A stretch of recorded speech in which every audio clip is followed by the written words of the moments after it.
Hi everybody, my name is Helen Thompson and I'm the Education Coordinator here at the Museum of Culpeper History. And thank you for joining us today for virtual hands-on history.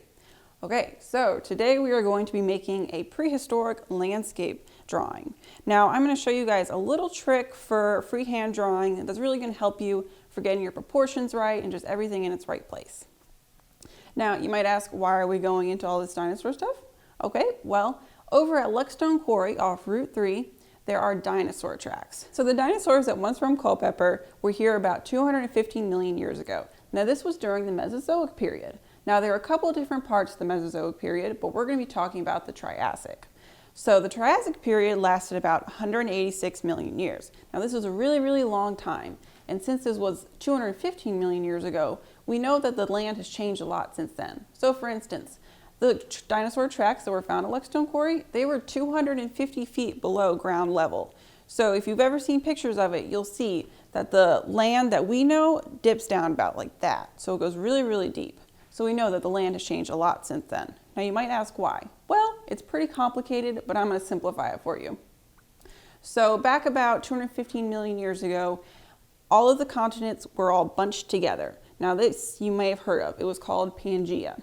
So we know now that Virginia is a coastal state, but it wasn't back then. It was pushed up against another continent, which means that it didn't have the nice ocean next to it, providing a very humid environment. So it was a lot drier here, and you wouldn't have been right next to the ocean. So Culpeper has a basin here.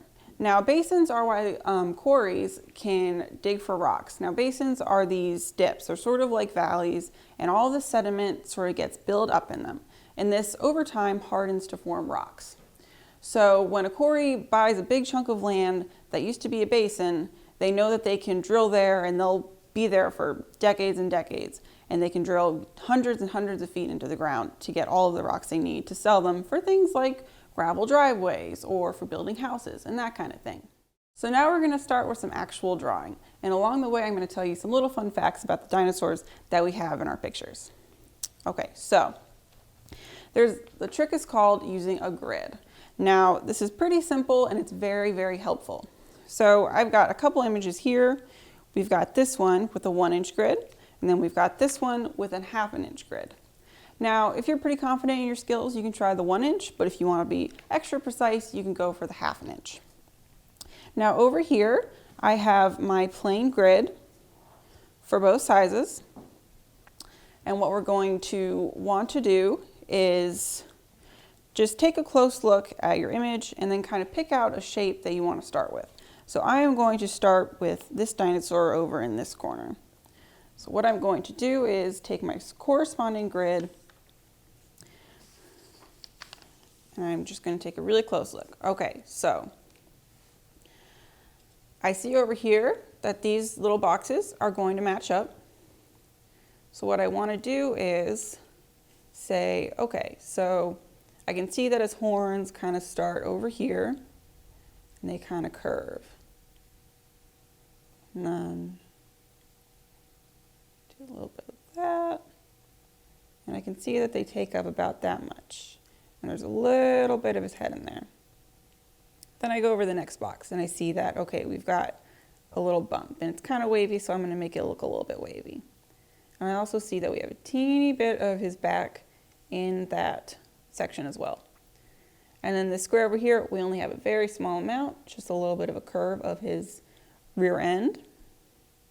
And then we start to move into the tail.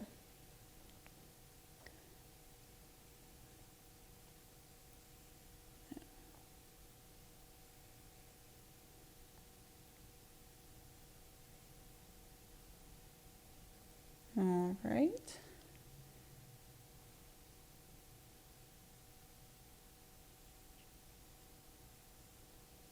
So we can be pretty sketchy with this. This is just going to be our first version. In your final version, you're going to want to make your own grid because that way you can go back and erase the graphite along the way. So your final picture won't have the grid lines on it.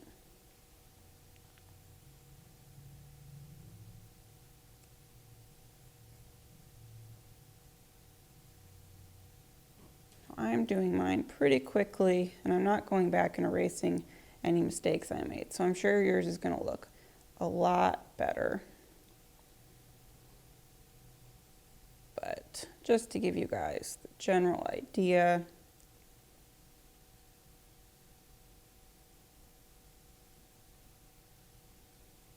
Yeah. So it's pretty easy, and it does help give you an idea. Now imagine you're trying to draw someone's face. Sometimes it can be a little bit hard to get everything lined up. A lot of us assume that everything's going to be perfectly symmetrical, but a person's actual face isn't going to be perfectly symmetrical. So using a grid can be really, really helpful, just getting everything nice and accurate. Okay, so once we have that, and you have all of your other shapes in the photo, you can go back and start coloring things in.